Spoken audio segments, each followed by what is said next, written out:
You are now watching Cần Thơ News of Cần Thơ Radio and Television Station. Here are the headlines. The National Assembly discusses a draft resolution to pilot policies removing obstacles in science, technology and innovation. Cần Thơ City approved the 1/2000 scale zoning plan for Ô Môn Port, covering the seaport cluster, inland waterway terminal and warehouses. Top news today. During its 9th extraordinary session on February 17, the National Assembly held discussions on the draft resolution, piloting several policies aimed at addressing obstacles hindering science, technology, and innovation activities. The resolution, comprised of 4 chapters and 19 articles, addresses science, technology, innovation, and national digital transformation. Delegates concur on the necessity of the resolution, aligning it with Politburo Resolution number 57 to promote breakthroughs in these areas. Policies requiring further study and detailed guidance will be considered for future legal amendments in 2025. Key policy areas covered by the resolution include funding mechanisms, commercialization of research, venture investment, and attracting resources beyond the state budget. The National Assembly also separately discussed specific investment mechanisms for the Ninh nuclear power project. Bình Thủy District held a solemn ceremony on the morning of February 17 to commemorate the anniversary of the passing of Valedictorian Bùi Hữu Nghĩa. Valedictorian Bùi Hữu Nghĩa was born in Bình Thủy Village, Vĩnh Định Commune, Định Viễn District, Vĩnh Trấn Palace, now Bình Thủy District, Cần Thơ City. He achieved the title of valedictorian in the regional examination of 1835. His career included appointments as district chief of Phước Chánh, Phước Long Prefecture, Biên Hòa Province, now Đồng Nai Province, and later as district chief of Trà Vang, Trà Vinh Province. After experiencing numerous challenges, including the pain of the French colonial invasion, he retired to his hometown to teach, write poetry, and eventually participate in the patriotic movements against colonialism. His life serves as a shining example of both moral integrity and talent. His temple is a place of historical and educational significance for students and the community. The Cần Thơ City People's Committee recently approved the outline and cost estimate for the 1/2000 scale zoning plan of Ô Môn Port. This plan encompasses the seaport cluster, inland waterway terminal, and warehouses serving Phước Thời and Thời ward in Ô Môn District. The Ô Môn Port zoning plan encompasses 77.99 hectares in Phước Thời and Thời wards in Ô Môn District. The site is bordered by the Hậu River and Ô Môn thermal power plant to the north, agricultural land to the south and west, and Đặng Thanh Street to the east. The project, slated for implementation in 2025, has a budget of 586.21 million Vietnamese dong sourced from public investment. The Cần Thơ City People's Committee has tasked the Departments of Finance and Planning and Investment with guiding the Department of Construction on capital allocation and fund usage. The Department of Construction is responsible for organizing, reviewing, and providing advice on project updates, ensuring all activities comply with current regulations.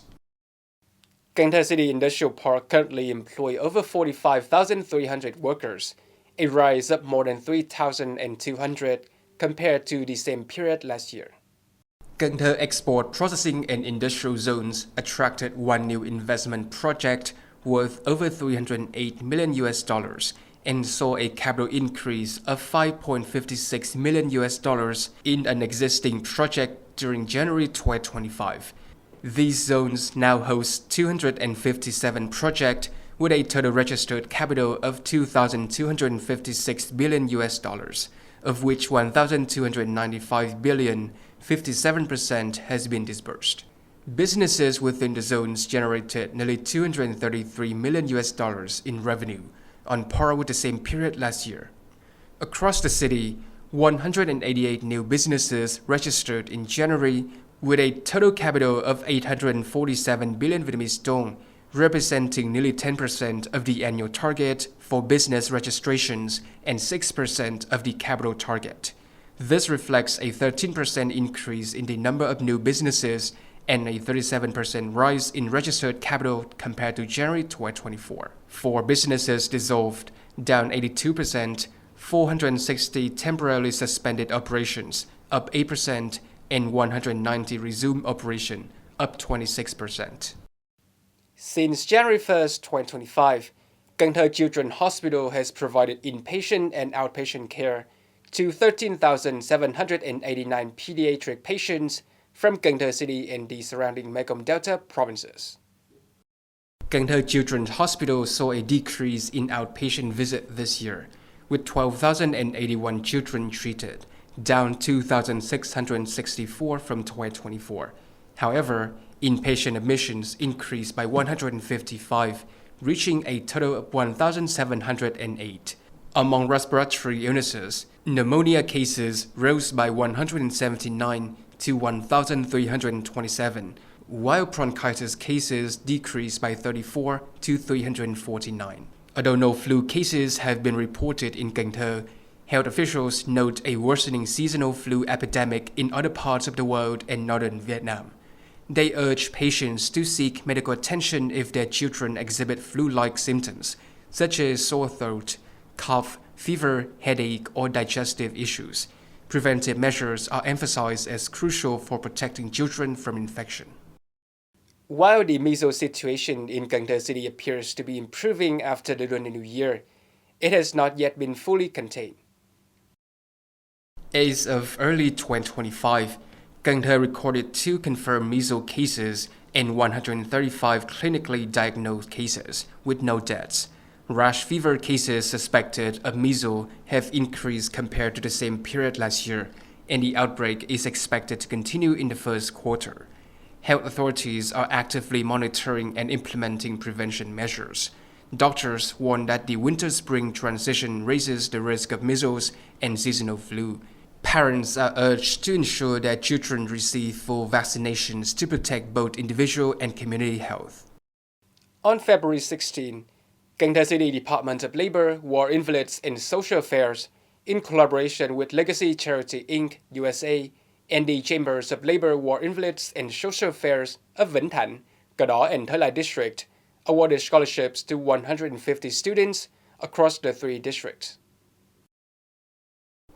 During the program, the organizing committee distributed 50 scholarships to students in difficult circumstances in the 3 districts. Each scholarship was valued at 1.25 million Vietnamese dong. This annual scholarship program, funded by Legacy Charity Incorporated, operates under the initiative supporting scholarships for students in difficult circumstances in Cần Thơ City. The program will continue supporting these students until they complete their college and university education, providing both financial assistance and encouragement to pursue their studies. The Ministry of Education and Training has announced the complete elimination of early admission, except for direct admission as regulated, starting with the 2025 admission season. The Ministry of Education and Training has reserved its initial proposal to limit early university admission to 20% and has instead decided to eliminate them, except for direct admission as regulated, starting in 2025. This means all candidates will now apply through a centralized admission system, which will prioritize their choices and ensure they are admitted to their highest eligible preference, regardless of any prior early admission applications. In addition, students applying based on their high school academic performance will now be required to submit their full 12th grade results rather than just 3 to 5 semesters. This change is intended to discourage students from slacking off, particularly in their second semester, and to ensure they maintain consistent academic performance leading up to the high school graduation exam.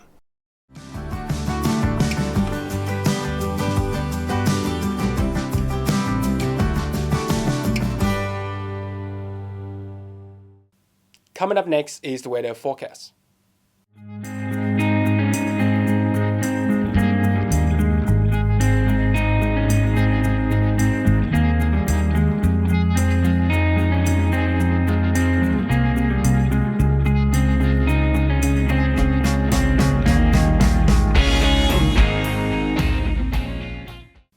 Thank you so much for watching, and I'll see you next time.